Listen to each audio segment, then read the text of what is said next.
Good morning students. एक लंबे gap के बाद हम फिर से आमने सामने हुए हैं हमारी पढ़ाई को स्टार्ट करने के लिए।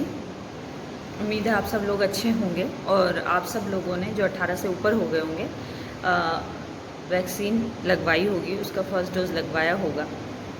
धीरे धीरे हालात सही हो रहे हैं, तो जब तक कॉलेज शुरू नहीं होता, मतलब हम लोग क्लास में नहीं मिलते, तब तक हम हमारी पढ़ाई इसी तरह ऑनलाइन शुरू करेंगे। मैं doctor Pinky Yogi, assistant professor philosophy department, SPC government college Ajmer. हम आज एमए फाइनल की क्लास में हमारा जो उपयोगितावादी दार्शनिक है, प्रयोजनवादी दर्शन है, उसको पढ़ेंगे।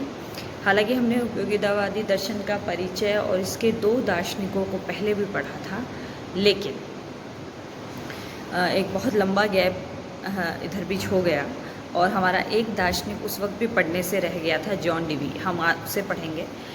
उससे पहले चूँकि मैं कह रही हूँ कि हमारे बीच एक लंबा गैप हो गया, तो हम फिर से एक बार जानने की कोशिश करेंगे उपयोगितावाद का दर्शन है क्या। इसके बाद हम जॉन डीवी पर आएंगे। तो उपयोगितावाद जो शब्द है, इसे सिर्फ उपयोगितावादी दार्शनिक नहीं कहते। इसको जब हम हिंदी में ट्रांसलेट करते हैं, वैसे इसे प्रैग्मेटिज्म कहा जाता है। हिंदी में जब आप इसे ट्रांसलेट करेंगे तो इसे उपयोगितावादी दर्शन, व्यवहारवादी दर्शन, प्रयोजनवादी दर्शन, इन तमाम नामों से पुकारा जाता है। वैसे प्रैग्मेटिज्म है। प्रैग्मेटिज्म शब्द ग्रीक शब्द प्रैग्मा से बना है, जिसका मतलब होता है व्यवहार या उपयोगिता। तो जैसे कि नाम से ही पता चलता है, उपयोगितावादी दर्शन एक ऐसा दर्शन है जो किसी भी विचार के अर्थ को इस तरह देखता है कि किसी विचार या किसी अवधारणा को हम तभी अर्थपूर्ण मानेंगे जब वो व्यवहार में कोई परिवर्तन लेकर आए। ठीक है। तो उपयोगितावादी दर्शन जिन शब्दों पर सबसे ज़्यादा जोर देता है वो है व्यवहार, आचरण, कार्य, संकल्प। ठीक है। तो ये एक ऐसा दर्शन माना जा सकता है जो मानव के व्यवहार पर जोर देता है। जैसे मान लीजिए कोई भी दो विरोधी विचार है, ठीक है, उनके बीच में क्या भेद है या वो दोनों क्या अर्थ रखते हैं, इसे इस तरह देख सकते हैं कि एक विचार को अगर हम मानते हैं तो हमारे व्यवहार में क्या परिवर्तन आता है, दूसरे विचार को मानते हैं तो हमारे व्यवहार में क्या परिवर्तन आता है। मान लीजिए एक को मानने से हमारा व्यवहार या हमारे कार्य में कुछ परिवर्तन आता है तो वो विचार अर्थपूर्ण है। अगर किसी को मानने से हमारे व्यवहार में कोई फ़र्क नहीं आता तो उस विचार की कोई अर्थपूर्णता या अर्थवत्ता नहीं है, हम ऐसा कह सकते हैं। अब हमारे सामने सवाल ये है कि ये दर्शन कब हम ये कह सकते हैं कि प्रकाश में आया। तो ये बहुत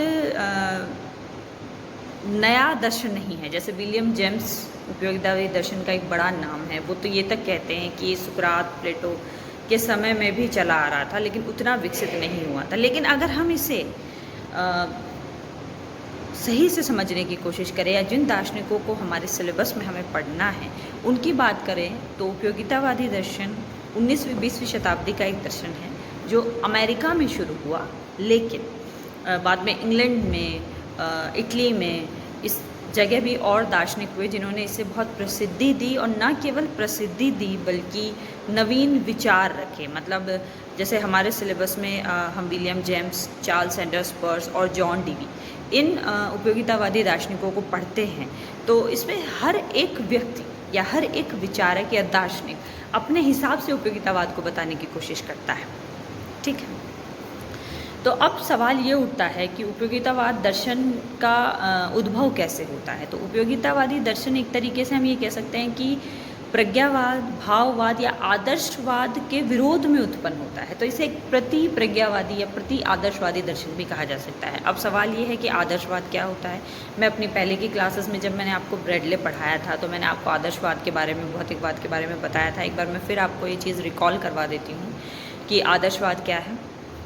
आदर्शवाद एक ऐसी अवधारणा मानी जाती है दर्शन की जो ये मानती है कि जो मूल तत्व है उसका स्वरूप चेतन है, या सृष्टि का विकास एक चेतन तत्व से हुआ है। जो प्रारंभिक तत्व है, जो हमारा मूल तत्व है वो चेतन स्वरूप वाला है और उसी से सब कुछ उत्पन्न हुआ है। जड़ भी चेतन से ही उत्पन्न होता है। तो जो चेतना को महत्वपूर्ण मानता है उस दर्शन को हम भाववादी दर्शन कह सकते हैं, आदर्शवादी दर्शन कह सकते हैं, प्रज्ञावादी दर्शन कह सकते हैं, जो हमारी चेतना पर, हमारी बुद्धि पर, हमारे विचारों पर ज़्यादा जोर देता है।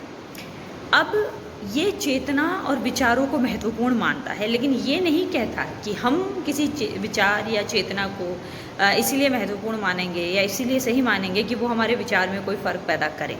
ये इनका विचार नहीं है। तो इनके विरोध में आता है उपयोगितावादी दर्शन। हालांकि हम और देखेंगे कि भाववादियों के विरोध में और भी कई दर्शन विकसित होते हैं, लेकिन अभी हमें प्रयोजनवादी दर्शन पढ़ना है। जैसे मैंने बताया, इसे प्रयोजनवादी दर्शन भी कहते हैं, व्यवहारवादी दर्शन भी कहा जाता है, क्योंकि ये बेसिकली ये देखता है कि किसी विचार से हमारा कौन सा प्रयोजन सिद्ध हो रहा है, तो ही हम उस विचार को स्वीकार करेंगे और हमारी निगाह में वो विचार हम ये कह सकते हैं महत्वपूर्ण होगा या अर्थपूर्ण होगा, वरना मौलिक होगा, वरना उसकी हमारे लिए कोई महत्ता नहीं है। तो दो दृष्टि से हम ये कह सकते हैं कि उपयोगितावादी दर्शन भाववादी या प्रज्ञावादी दर्शन का प्रज्ञावादी या प्रतिभावादी, मतलब उसका विरोधी दर्शन होता है। ज्ञान मीमांसीय दृष्टि से हम ये कह सकते हैं कि भाववादी दर्शन या आदर्शवादी मानता है कि जो सत्य है उसको हम जब जानेंगे तो इसके लिए हमें हमारी चेतना की आवश्यकता पड़ेगी, हमारी बुद्धि की आवश्यकता पड़ेगी, ठीक है। तो हम उस सत्य को जान सकते हैं। तो मतलब बुद्धि की इम्पॉर्टेंस इसलिए है क्योंकि आपको चेतन तत्व को या मूल तत्व को या मूल सत्ता को जानना है, इसलिए आपकी बुद्धि की उपयोगिता है। हाँ, बुद्धि उसके लिए या उसको जानने में एक साधन है। जबकि उपयोगितावादी दर्शन ये कहता है कि नहीं, ऐसा नहीं है। हमारी जो बुद्धि है वो इसलिए है या वो इसलिए विकसित हुई है कि वो हमारी जैविक आवश्यकताओं को पूरी कर सके। हमारे क्रियाकलापों को सुगम बनाने के लिए हमारी बुद्धि होती है और हमारी बुद्धि इसीलिए विकसित होती है या इसीलिए उसका विकास होता है। इसलिए नहीं होता कि हमें किसी मूल सत्य से साक्षात्कार करना है। तो ज्ञान मीमांसी दृष्टि से भी ये प्रज्ञावाद का विरोध करता है, तत्वमीमांसी दृष्टि से भी ये प्रज्ञावाद का विरोध करता है। तत्वमीमांसी दृष्टि ये मानती है प्रज्ञावाद की कि जो मूल तत्व है वो चेतन स्वरूप वाला है, ठीक है, वो बौद्धिक स्वरूप वाला है। जबकि आप ये देखेंगे कि प्रयोजनवाद ये कहता है कि जो हमारा मूल तत्व अगर कुछ है या मूल विचार कुछ है तो उसका स्वरूप बौद्धिक होने के बजाय क्रियात्मक होना चाहिए। यहाँ पर बुद्धि की बजाय संकल्प को महत्वपूर्ण माना गया है। अगर हमारे संकल्पों में, अगर हमारी क्रियाओं में कुछ बदलाव किसी विचार से हो रहा है, हमारी बुद्धि से हो रहा है, तो उसकी इम्पोर्टेंस है, अन्यथा उसकी इम्पोर्टेंस हमारे लिए नहीं है। तो ये हमने देखा कि किस तरीके से प्रयोजनवादी दर्शन तत्वमीमांसीय दृष्टि से भी और ज्ञान मीमांसीय दृष्टि से भी प्रज्ञावाद का विरोधी दर्शन सिद्ध होता है। अब हम जिस दार्शनिक को पढ़ेंगे, हालांकि उपयोगितावाद दर्शन को समझने के लिए हम एक इटालियन विचारक पेपेनी के एक एग्जाम्पल को भी समझ सकते हैं। इस पर एक छोटा प्रश्न आ सकता है जिसे गलियारा सिद्धांत या कॉरिडोर डॉक्ट्रिन के नाम से जाना जाता है।